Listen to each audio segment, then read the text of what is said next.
Entrepreneurship is a way of life. It's not just business creation. And I learned that from Howard Stevenson, Professor Emeritus of Entrepreneurship, the godfather of entrepreneurship education from Harvard. And he defines it this way.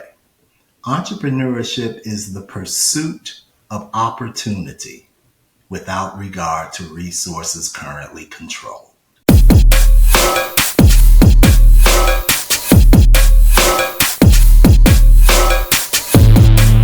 Hello, Profit First entrepreneurs and thought leaders. I am so excited today. Happy New Year.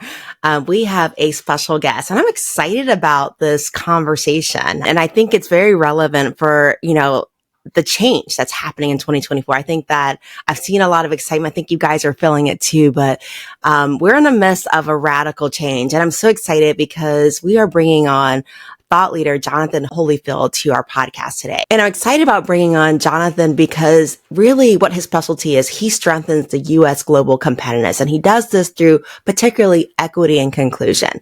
Now, Johnathan is the former senior vice president of new economies at Bitwise Industries. He's also led venture-backed tech training related to company expansions and underestimated cities across the nations. And the federal government, Johnathan serves as the executive director of the White House Initiative on Historically Black Colleges and Universities. And he's also the policy advisor for Domestic Policy Council. And he is a national competitiveness leader, has worked with the Ohio governor. He was also appointed as the Midwest Governors Association Investments for Knowledge-Based Economy Project. He has co-chaired the Increasing Research Capacity Team in the Ohio House and Senate Joint Commission on High-Tech Businesses. And he's also led the Ohio Third Frontier, which was a $2.1 billion state innovation investment. Johnathan, early in his career, was vice president of the Inclusive Competitiveness of Nortech, the founding executive director of Cincy Tech, the vice president of New Economy Enterprise at the Cincinnati U.S. Chamber, also the chief executive of the Cleveland Urban League, and a member of the NFL Cincinnati Bengals. So please join me in welcoming Johnathan Holifield to our platform. Hey, Johnathan, how are you doing? Hey, Suzanne, I'm doing well. Belated Happy New Year. I've been looking forward to our conversation and can't wait to get down. And I have been excited about our conversation too. In fact, I actually have been dissecting your book. I was traveling a lot during the holidays, and this book has come with me on trains, planes, and automobiles. And for you guys that are listening that don't see this lovely book that I'm holding up, it's a book that Johnathan Holifield did write. It's a book called The Future Economy, Inclusive Competitiveness is the name of this book. And I bought this book on Kindle. I bought this in paperback. You can get it anywhere that books are sold. It's an amazing book. And today I'm excited because we're going to have a next level conversation. And I love Jonathan's work because, he really talks about, really from a minority business standpoint, really where that gap is and where that next step is for us really to be able to take a larger piece of the pie. And I'm so excited about this because this is such an important topic. Johnathan, I was reading in your statistics, some of the statistics in your book, and I'm going to let you talk about this more. But, for example, as a woman-owned business, right, 51% of the U.S. population are women. Yet as women, we only produce gross receipts about 10% of the U.S. domestic product. And as Black businesses, and Hispanic businesses, we are 5 to 7% of the population, yet we produce less than 1% to 3% of the gross domestic product. So this is very, very important that we really step up and we take these opportunities really to increase that pie and really contribute to that gross domestic product. And Johnathan, let's go ahead and talk about, I guess, why this conversation is important. Why is it important to really create a different economy than the one that we're currently participating in? And what are the opportunities that you see right now that exist in that? Absolutely, Suzanne. And a little bit about my journey. We both spent time in Cincinnati as a former Bengal and did a lot in that community around civic and community engagement. And early in my career, I was very active in the local NAACP and community and neighborhood organizations. And, I'm a lot younger then. And my group, similarly situated professionals who are coming on the scene were putting in a lot of work. We care deeply about our community, our city, but we all knew we weren't moving the needle. And the only answer we had was we got to try harder. Well, it wasn't until I got a call from the Cincinnati Chamber CEO. I'd worked with him on a couple of community issues, had worked against him on a couple of community issues. We had mutual respect when he asked, would I be interested in helping the chamber figure out its role in the new economy? I said, let me call you back. So I started digging. Now, Suzanne, I have all the hallmarks of someone coming on the scene, 40 under 40, future leader, 21st. I have all of that stuff. And what was happening right in front of my face in the city of Cincinnati, I'm connected. I'm one of the guys coming on the scene, was completely invisible. It wasn't until I got that call and began to look that I discovered a whole world, an invisible economy that was right in front of my face. And I called him back and I said, I'm your man. And that's when it happened. I realized the reason why, a big reason, not the only reason, a big reason why we weren't moving the needle, Suzanne, is because we weren't in the needle moving stuff. We were doing some good stuff. We were doing the Lord's work, and I respect the Lord's work. But we weren't active in the needle moving sectors of the economy. Take that up a notch into the competitiveness levers of the regional economy. The things that are determining the productivity of the region and thus our nation, the things that drive our prosperity. We just weren't into them. We had been relegated to the lower performing areas of the economy. Let me pause here. Our conversation is holistic. It's not that everyone has to be in a few things, but it's the absence of almost any of us in some very important things that we're focused on. So it's not to diminish the contribution of anyone. We recognize contribution from all over the place, but we have to get in a few of these areas that are really driving our national prosperity. And that really led to, that was the epiphany, is in order to move the needle, we got to do needle moving stuff. And that led to my role in activism in the innovation economy that was all informed by my community work. Let's say a brand manager for Procter & Gamble probably wouldn't have done the things that I did.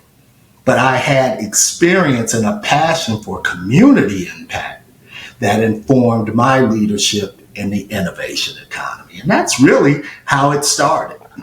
I love it. I love it. Great experience. And what an opportunity too. I mean, to be able to come in and transform Cincinnati. I mean, I grew up in Cincinnati, in the 80s and early 90s, it's definitely gone through some significant changes. It's definitely a much better city. It's definitely been much improved, but definitely, the work that you've done has been extremely instrumental there with Cincinnati. And I remember hearing about Cincinnati Tech too, as I was, just different things that have come up with that too. So you've done great work with that.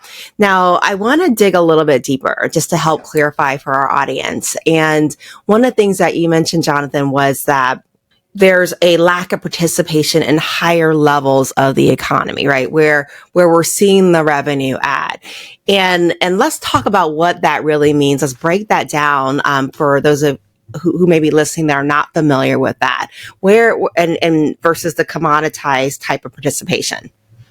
Absolutely. And in preparation for our podcast, I just got some more updated data that I'd like to share. And this is from U.S. Census and 2022 and some from 2023 that will really level set what we're talking about here. Women, 51% of the population, 12.3 million businesses, Total receipts, 2.1 trillion, less than 10% of our national economy.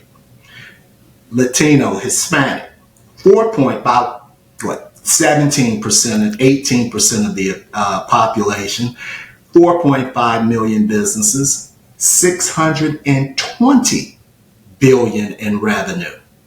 About 3.5% of the national productivity. Here's the tough one. Blacks, about 13% of the population, 3.6 million businesses, total revenue, receipts, 224 billion. Right around 1% of nation's productivity. How about this? African American, Black-owned businesses, out of that 3.6 million, only 141,000 even have employees. How about this to create 1 million jobs? 1 million of the 3.6 million Black-owned businesses have one employee.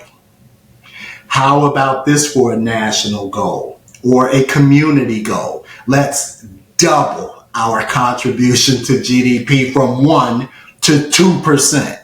My arguments are not about some fixed quota of contribution. It's more to illuminate the absence and the opportunity for greater contribution. What if Black-owned businesses were 2% of GDP?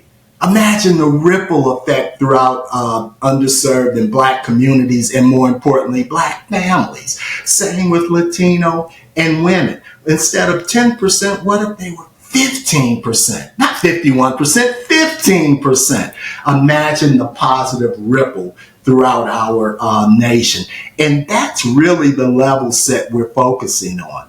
And to get that kind of productivity, we must be active in the areas of the economy that have greater elasticity. The areas of the economy where many of Black and brown and underestimated people are relegated are the less inelastic areas of the economy. Those opportunities just can't expand to accommodate higher growth, job creation, and wealth creation. So that's what this is about. It's not about abandoning anything that's going well, but it's about getting into things that actually provide opportunity for job and wealth creation. And there's just an absence, underperformance, under access of underestimated Americans in these parts of the economy. Now, Johnathan, I'm curious, when we talk about a lot of those businesses that are just not producing the revenue that would support job growth, are there particular industries that you're seeing them in, or particular types of work where they're not producing that revenue? Well, my focus has been overwhelmingly in what we call the tech economy, knowledge economy, innovation economy. Essentially, when I first got active and this first really began to gain national priority in the late 90s, it was almost like we were adding tech on top of whatever we were doing. Well, over the last 30 years, tech is no longer on top of what we are doing. It's at the bottom, the great enabler of everything we're doing. It's the underlying driver of really our entire economy. So certainly while you can segment off the tech sector, it really impacts everything. And with AI and machine learning and everything else that's happening, it really is a place that offers explosive job and wealth creation in that the other areas of the economy just don't provide. I love it. So moving more into forward thinking and really embracing technical advancement and maybe becoming technical leaders too in what we're doing. It's really where that opportunity is. Now, I love in your book, you talked about the different revolutions that have happened throughout the world and different economies. And I think it'll help our listeners to kind of understand just some of those. Johnathan, do you mind walking through a little bit of some of those significant revolutions that have happened? Absolutely. And again, and it informs my journey, not perhaps back to the agrarian age, but certainly the industrial age. For so many years, we lived in an agricultural agrarian economy. And part of the point here is that in that kind of economy, it was pretty easy to see who was the wealthiest. They had the most crops, the most land, the most workers. It was visible. Okay? Evolve into the industrial era. Well, easy to see who and what was the profit centers in the industrial economy. Big plants, smokestacks, hard hats, boots. It was visible. What did I tell you about my own journey? In this knowledge economy, most of the assets reside in cities where lots of underrepresented, underserved populations live. Yet the economy is invisible to those who are disconnected from it. Buildings and aesthetically beautiful campuses and people walking in lab coats, suits, gym shoes, and the like. And folks have no idea about the value that's being created right across the street, right next to where they live. So part of this is making visible what has been an invisible economy, the innovation economy. So that's, again, part of what this work is. Let's make it visible and accessible that creates the opportunities for more productivity, more national productivity, and an opportunity for underestimated Americans to pull down value from the economy.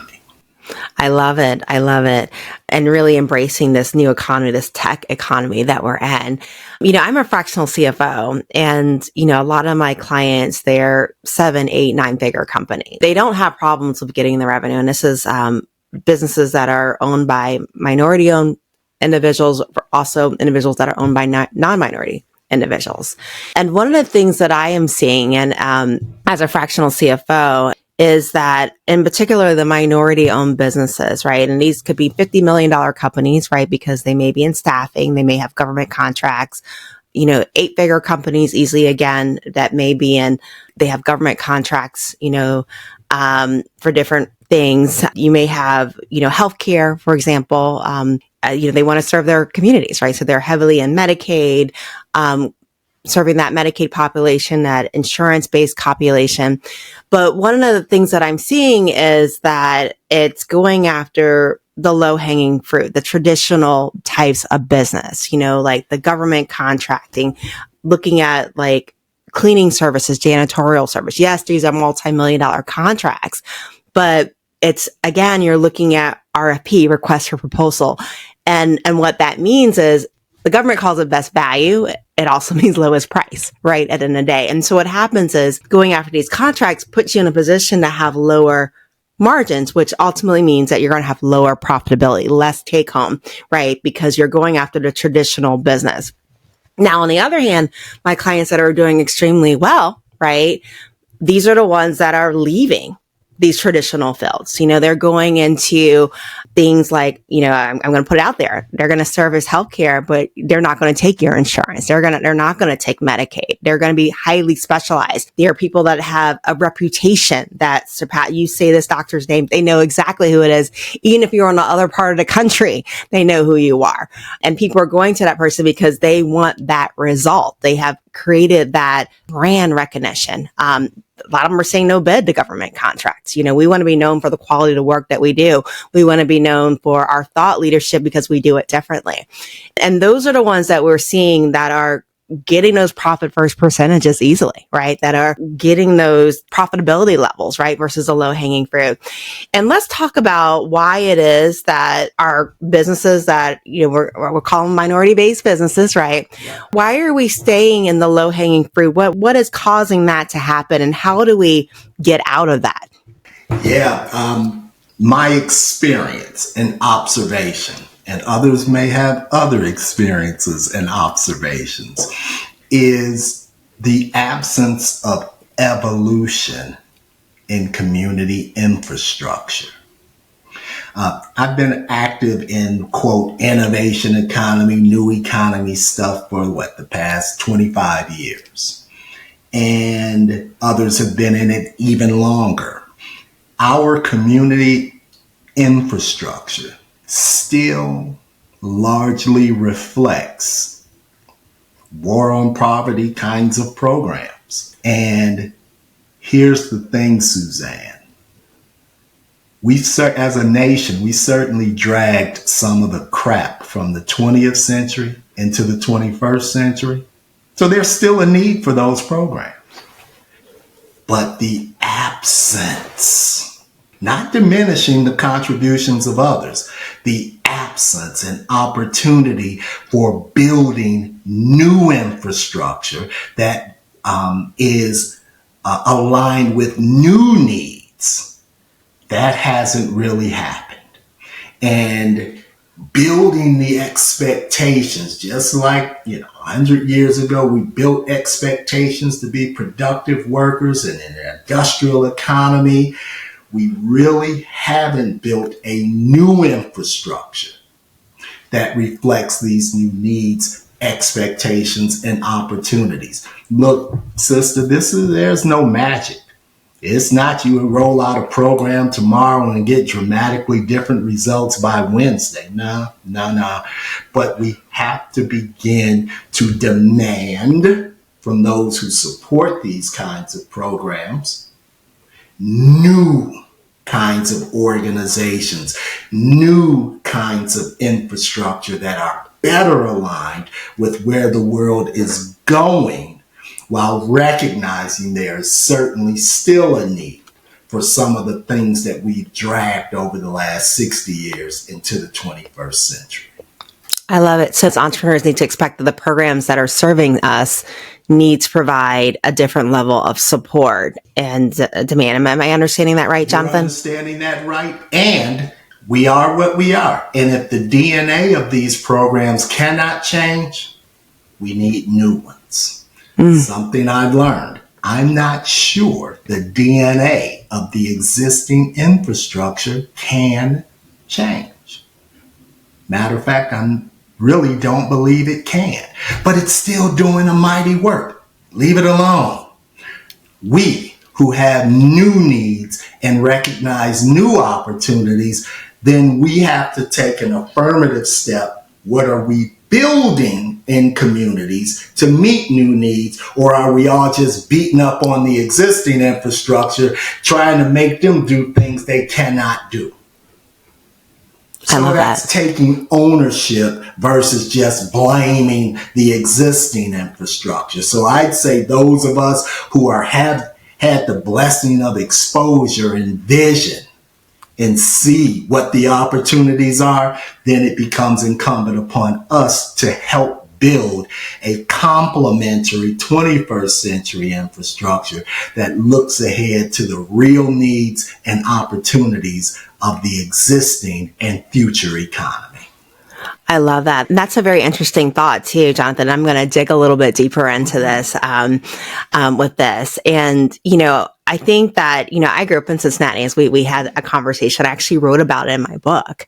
And, as lovely as my teachers were and wanting to do a good job, it was constantly a battle to really teach children that thought that having a awesome pair of Nikes was more cooler than having a first class education. And as a result, even though the teachers were good, right? Because I went through that system, I think I got a good education that allowed me to do what I do now in a population where you had teen pregnancy, right? I remember we were on academic probation. They rolled out a proficiency test, my senior year of high school. And I think they said that like less than 20% passed that proficiency test. I remember they used to make us watch movies like Lean on Me to build our self-esteem so we could take this proficiency. I'm like, it's a great movie, but I don't know if that helped me like do better on our proficiency test. I mean, the school is still on academic probation 30 years later. So that obviously didn't help. But, we're talking about a system that has, not been successful because of a culture of not prioritizing being smart, really, and excelling in school. And so that's one of the issues that we have. But since we're talking to the business leaders, we're talking to your $50 million plus companies that are listening out here, our $10 million plus companies, right? You guys have the ability now to really create that change, right? You have that ability to set that new tone of what's happening, right? We have that ability to do that. And so the question becomes, how do we expose ourselves to these opportunities that are cutting edge to find out what's next, to be able to take that.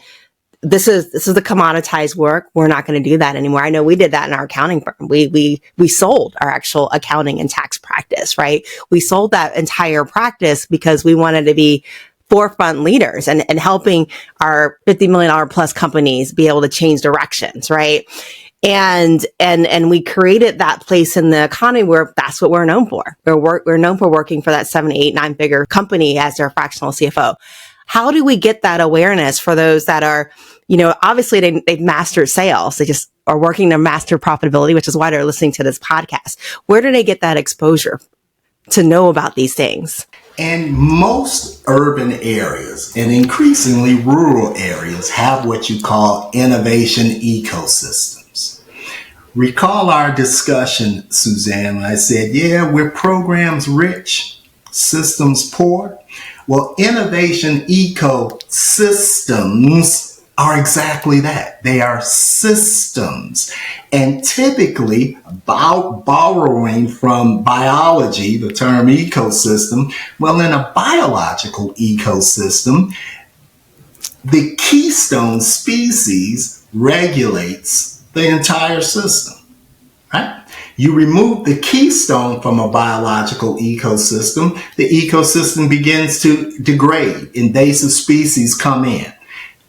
Often, actually all the time in a biological system, the keystone's impact is exponentially greater than its biomass. So within these ecosystems and regions, there are typically a few keystone organizations that are intermediary organizations. They are enablers. They go to DC and capitals and so forth to bring resources back home. They provide the intermediary services. An entrepreneur needs angel capital. If there's not an angel network, they'll work with high net worth individuals to form an angel network. There's no early stage capital. They'll work with high net worth individuals and corporate philanthropy and corporations to create early stage capital. That's what the keystone does. And if you find the keystone organization or organizations, you can begin. That's a point of entry to navigating the entire ecosystem. Mm. As for existing business owners, an observation, there's wealth in those businesses.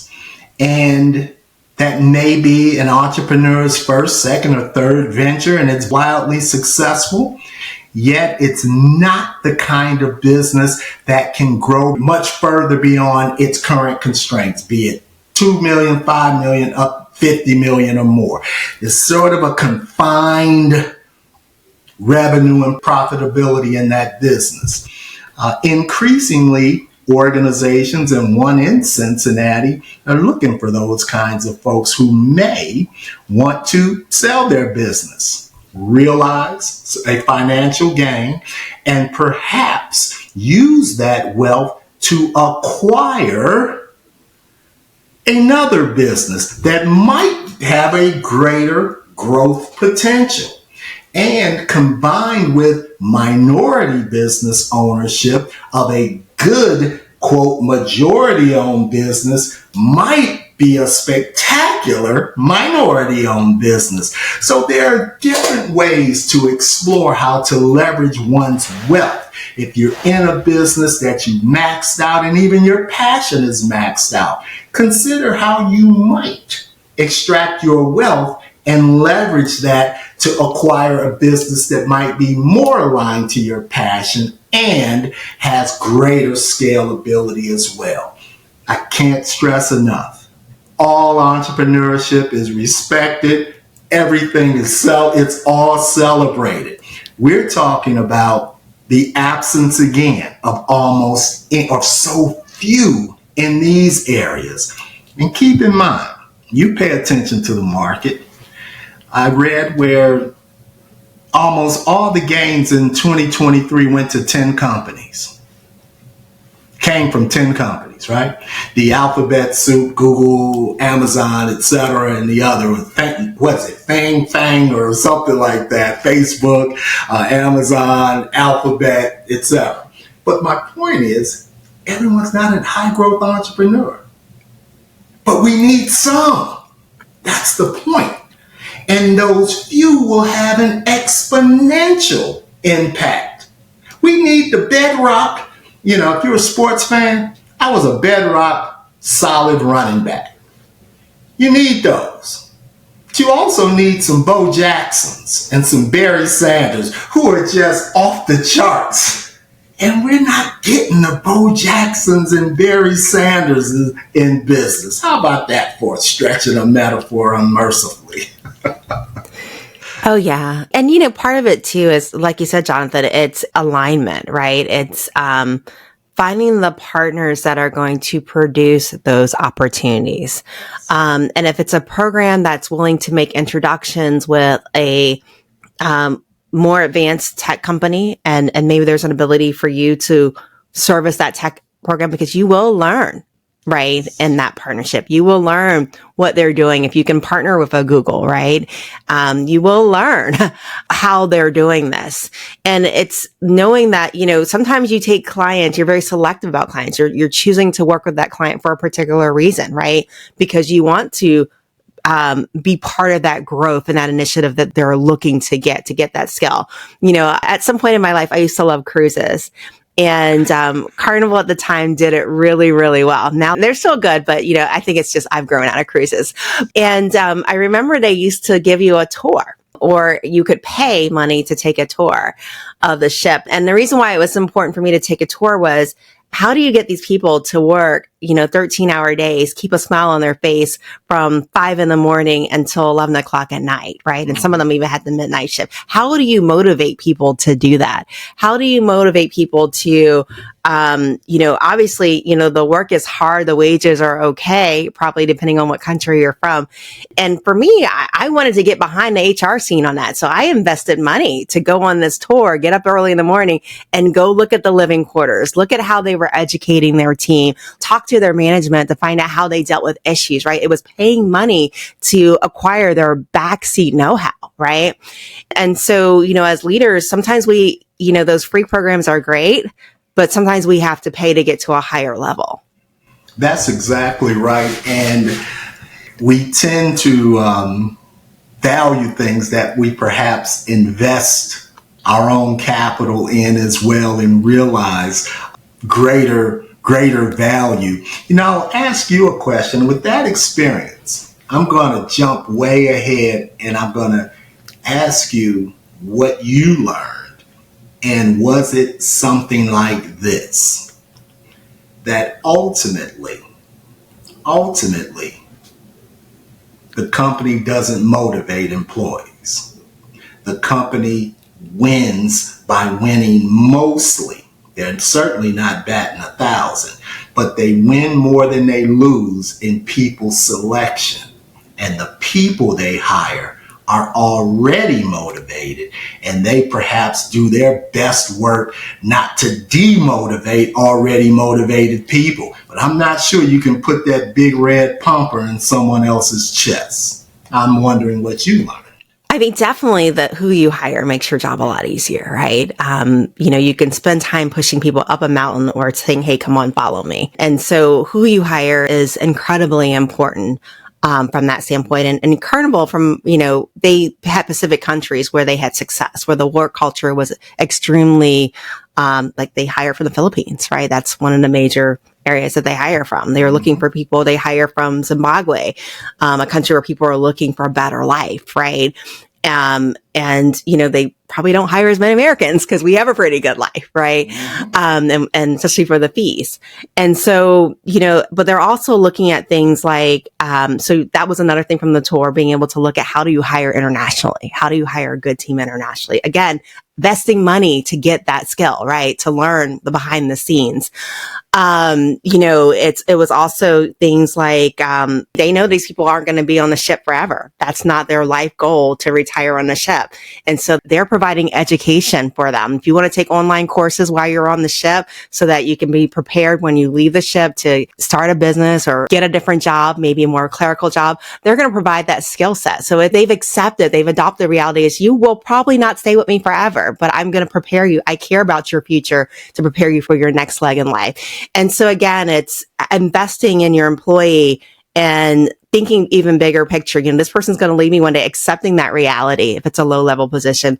But how do I create a win-win while you're here with me?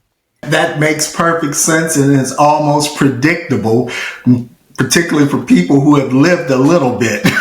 You kind of learn that you can't motivate another person, but you can sure demotivate them by demotivating conduct and environments and so forth. So thanks for that bit of confirmation. You're welcome. So Johnathan, just to leave our viewers and listeners, I know we're about to wrap up. We had an amazing conversation. Do you have recommendations for some programs that maybe our entrepreneurs could look into that can get them into that next step of thinking differently and really starting to participate even in a bigger level in the global economy? More than a program, it's a path. And we talked about it earlier.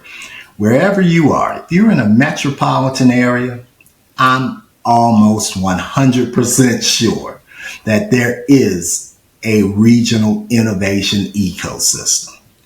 And that ecosystem is anchored with a keystone organization or organizations.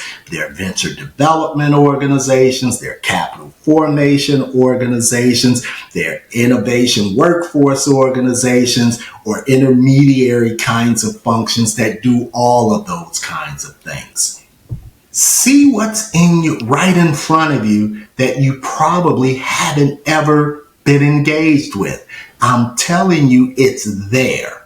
And every region worth their salt is trying to grow it. So states and regions and companies and private capital equity investors are all putting money into promising enterprises and ideas.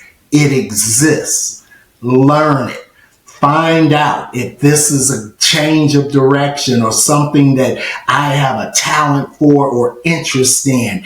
But it's hard to really be a part of the job and wealth creation outside of the job and wealth creating sectors of our economy.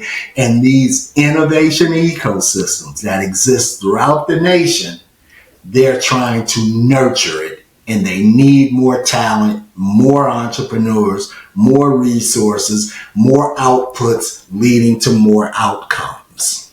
I love it. Now, Johnathan, I always like to ask our guests if you could leave our entrepreneurs with a piece of advice. It can be personal, it can be business. What would that advice be? Entrepreneurship is a way of life. It's not just business creation. And I learned that from Howard Stevenson, Professor Emeritus of Entrepreneurship, the godfather of entrepreneurship education from Harvard. And he defines it this way. Entrepreneurship is the pursuit of opportunity without regard to resources currently controlled. The pursuit, opportunity, without regard of the four corners of the resources that are under my control. That's a way of life. that can manifest in business creation. It can also manifest as education achievement, career development, employment opportunities as well. It is the pursuit of the thing that makes an entrepreneur. And that pursuit is beyond the four corners of what they control. Be a pursuer. I love that. Be a pursuer and be a thought leader and a leader in the next area that your industry is meant to grow in. That's it. That's it. I think that's promising encouragement. I love it. Now, Johnathan, how do our guests reach you? How do they learn more about what you're doing? How do they follow you? Yeah, very much. Is now that I'm pretty straightforward to reach, frankly, via email, johnathanholifield@yahoo.com. I'm interested in opportunities to contribute to the same kind of journey that we're exploring as well. Left my employment with Bitwise Industries, so I'm kind of looking for my next big thing as well. So I'm open to new paths and new contributions as well. So it's pretty straightforward. JohnathanHolifield@yahoo.com. Thank you for the opportunity to share with you, Suzanne. Thank you, Johnathan. And what I'll do is I'll leave Jonathan's contact information in our show notes so that you can reach him, learn more, and follow him too. Thank you. Thank you. Yeah. Facebook, LinkedIn. I'm not much of an X person. Can't wait to get some more staff again to make me an X person and do more tweeting or Xing or whatever it's called these days. I think we're Xing the X, but... All right, Johnathan. Well, thank you so much for joining us and sharing your knowledge today and just the thought-provoking conversation. It's been fantastic, just like I knew it would. Thank you for the invitation and the opportunity to be here. Thank you.